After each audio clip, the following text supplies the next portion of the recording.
All right, recapping the game. Anytime that you win a game 73-7, a lot of things have to go right. Like I said afterwards, I feel like our guys played with really good energy and execution. So that was great to see because first game of the season, like I've said, it's almost like an expansion team. So many new players. That was impressive by the players to do that because there's a lot of things that go into football about execution and substitutions, communication when you got new coaches and new players. I was very pleased with that. So it'll be a big challenge this week.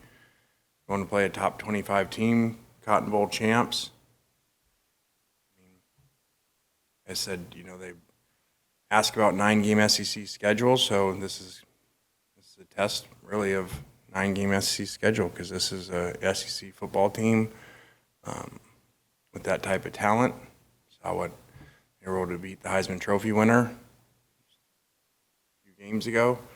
So, and going on the road, it's always challenging, especially with a new team. So we'll have our hands full and have to perform really well and practice really well this week.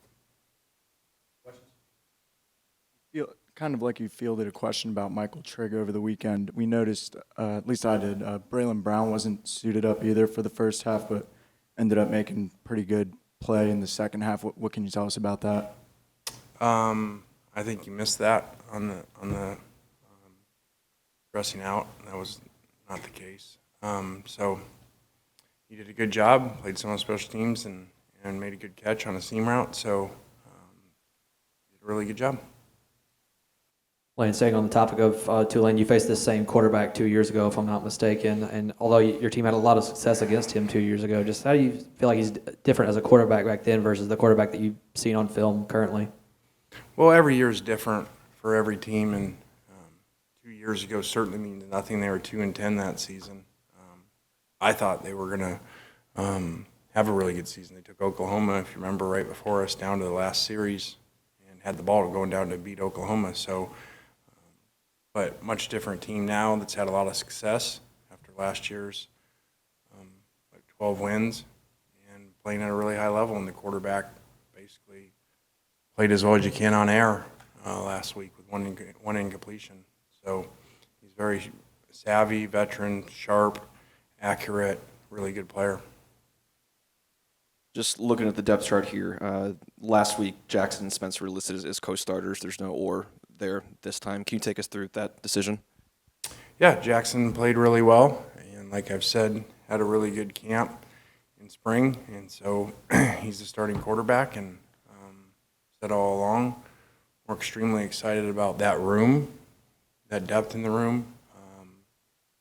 Walker came in, played really well, made some really good throws in the game too, so I always say each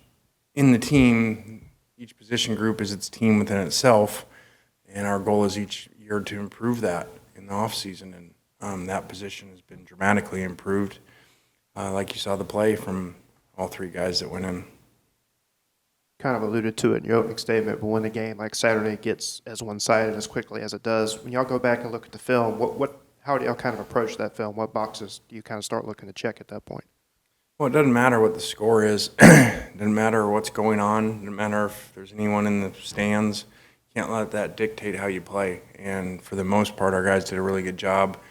Always concerned about those type of games when it's going that way of coming out flat in the third quarter, which we have done here before in some blowout games. So I was very pleased for a new team to do that. You talked about him Saturday, but getting to look at him on film, just what did Suntrine kind of stand out in his first game, first atmosphere like that? Yeah, he was one of the defensive players of the game. Really was dynamic. Actually played really hard on special teams, had a good block on the punt return for a touchdown. So it was as advertised. And you don't always know that. Just because guys are ranked high in recruiting doesn't mean they're going to perform really well, especially in their first game. And he did a great job.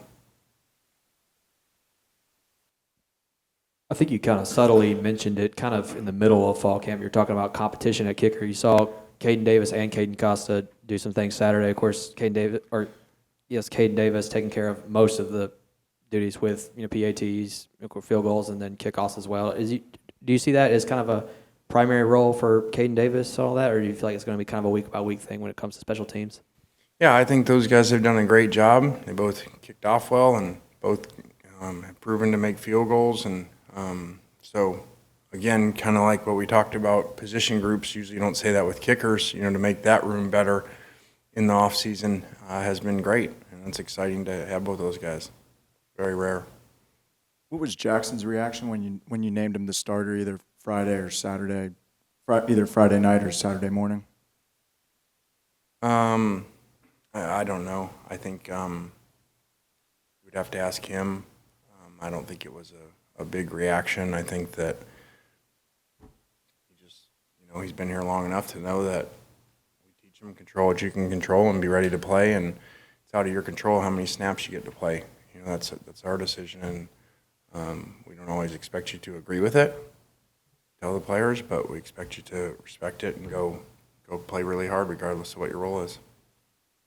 Coach, did anybody kind of jump off the tape that you weren't really expecting of your first 50 guys?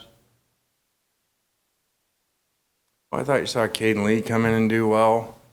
I thought Vic played really well to play left tackle and right tackle in the game.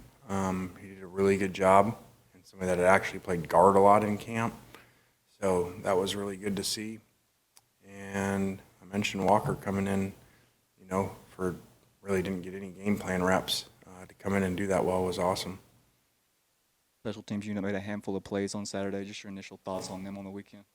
Yeah, I thought they did a really good job. I think you said first time in 10 years a punt return for a touchdown, and then to get the turnover on a kickoff.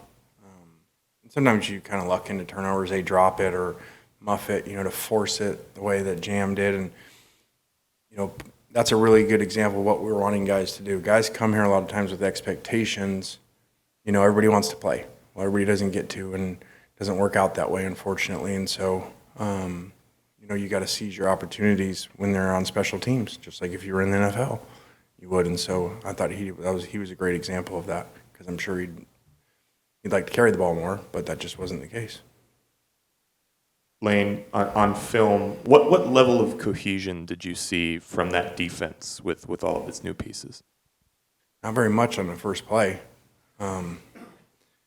So I did think for a lot of moving parts, guys coming in and really a completely new defensive structure, to play 3-4, with basically two outside backers and Cedric being one of those, was totally different than what we had played before.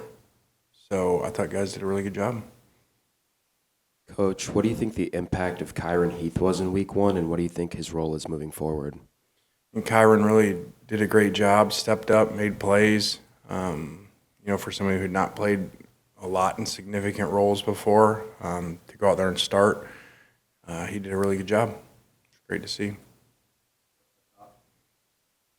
What does a challenge with Tulane in week 2 do for kind of helping you evaluate where your team is at? I'm not worried about evaluating. I'm worried about trying to go beat a top 25 team. So, this is not an evaluation game. Going into, on the road for the first time with our team and into one of the hottest teams in the country and probably the hottest quarterback in the country off of almost being perfect last week. So, I would actually like another evaluation game, but that's not what this is, certainly. And then how long has Juice been working on retrieving that kicking tee? Yeah, I can't take any credit for it. I didn't even know, this sounds crazy, I didn't even know it was happening. So I actually was coming out and getting ready for the first kickoff and coming down, and I actually saw it. They didn't even tell me.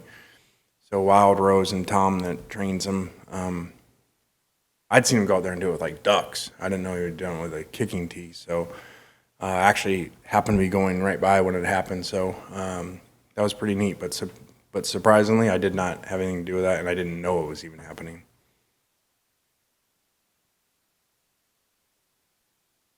Sure, you probably haven't spent too much time pondering on it, but you alluded in the beginning about Tulane being an SEC level team, and you look at where they were a decade ago versus now, coming off of a Cotton Bowl, having a quarterback of that caliber and all that. What do you feel like you could best attribute to kind of the turnaround of Tulane football the past couple of years?